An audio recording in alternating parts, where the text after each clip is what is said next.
Welcome to Library Creamy and welcome to Library Cleaning. So, the long-awaited nostalgia-milking superhero movie Power Rangers Once and Always finally came out.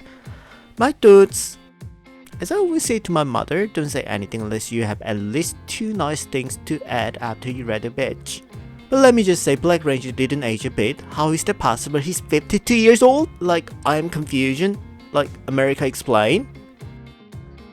Anyways, the movie reminded me of the game I purchased on Amazon a while ago, and by a while ago, I meant November 27th, 2021.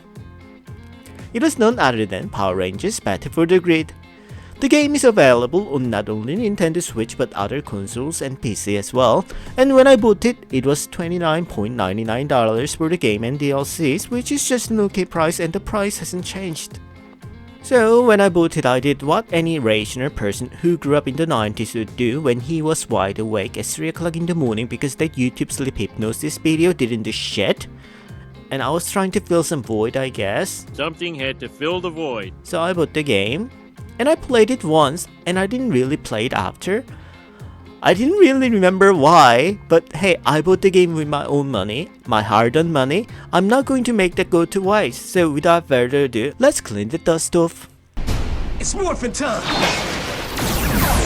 So I tried to play the game again, and I remember why I didn't play it.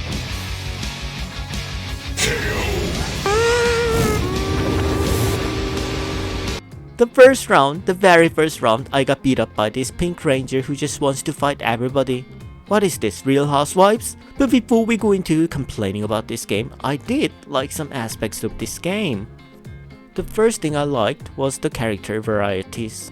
I actually liked the graphics of the game. The character graphic was clean and pleasant to the eyes. Character design, which uses Power Rangers, were good, and they did offer some different options like different colors or no helmet options for 2 Capcom fighting game characters, Ryu and Chinese stereotype Chun-Li.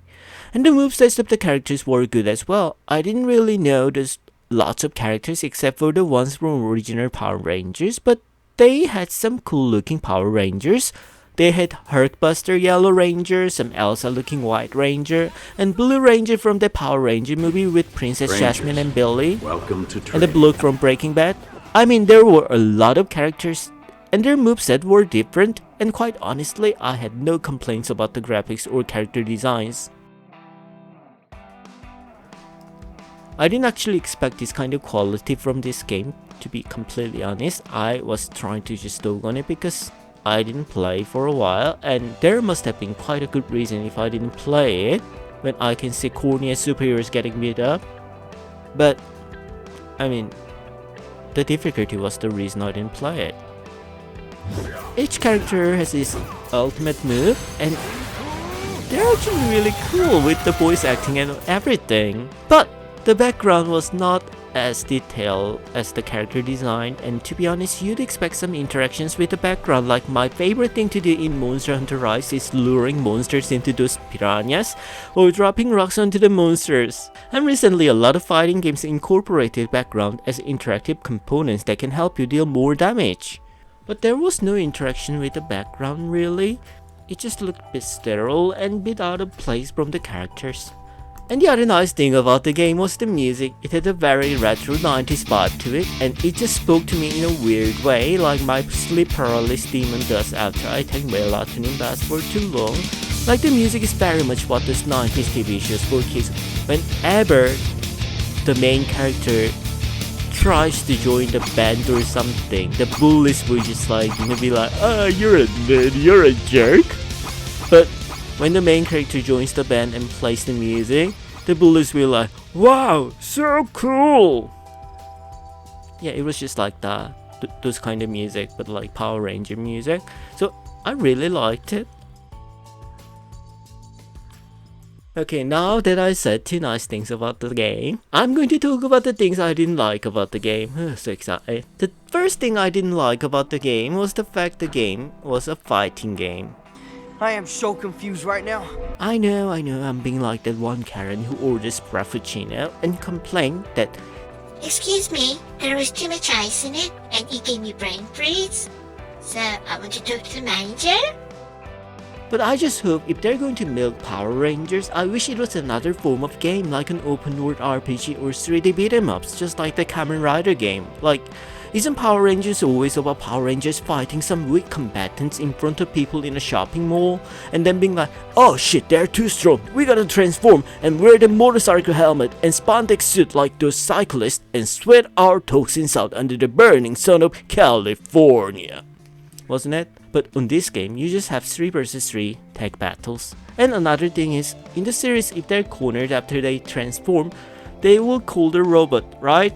Well, you can call robot, but you don't really control the robot. You only get to see the robot arms or legs. So there is no robot on robot battle, which is kind of meh.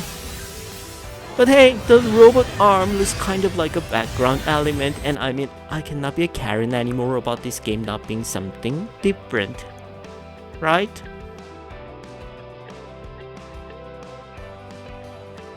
The next thing I didn't like was the story mode and controls. Since the story says the timeline is mixed, you don't really get the full roster of Power Rangers. I mean, I understand why they didn't cram all the Power Rangers into this game, but you also get no choice in choosing the character if you play the story mode. And the story mode just flips here and there. One round you're playing the good guys, and the other round you are playing those ones you just beat. Just confusion.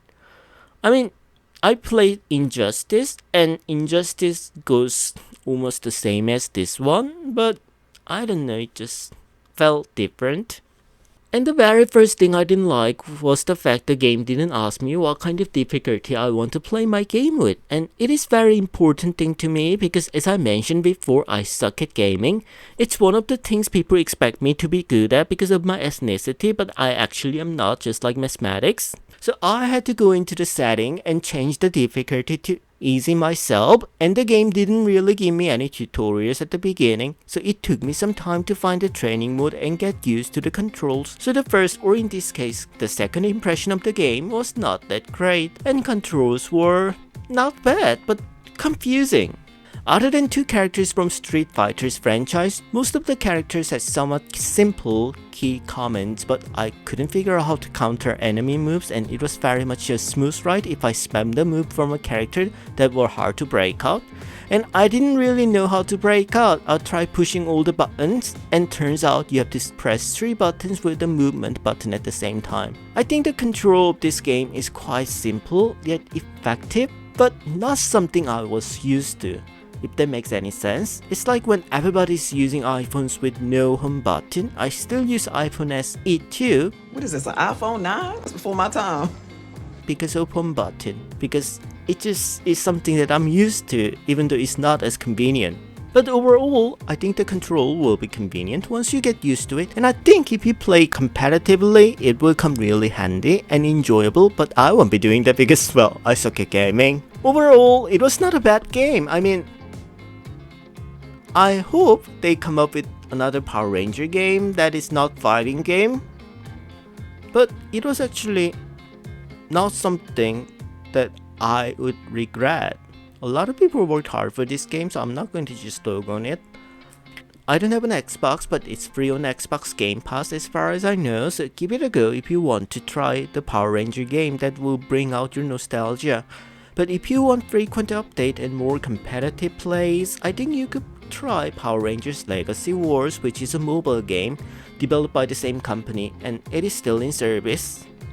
I did enjoy Power Ranger when I was a little kid, but I didn't really follow the franchise like other people did, so even though I liked this game, the nostalgia factor was just not all there for me. So I might play it again if I feel nostalgic about the first generation Power Rangers show, or if I somehow get interested in the franchise and start watching the show, I might want to play the game again. Have you played Power Rangers Battle for the Grid? What do you think about the game? If you like the video, please be a good lamb like, wait, Gorder is not a lamb? Oh, it's a gorilla? Okay, just be a good lamb and subscribe. Bye!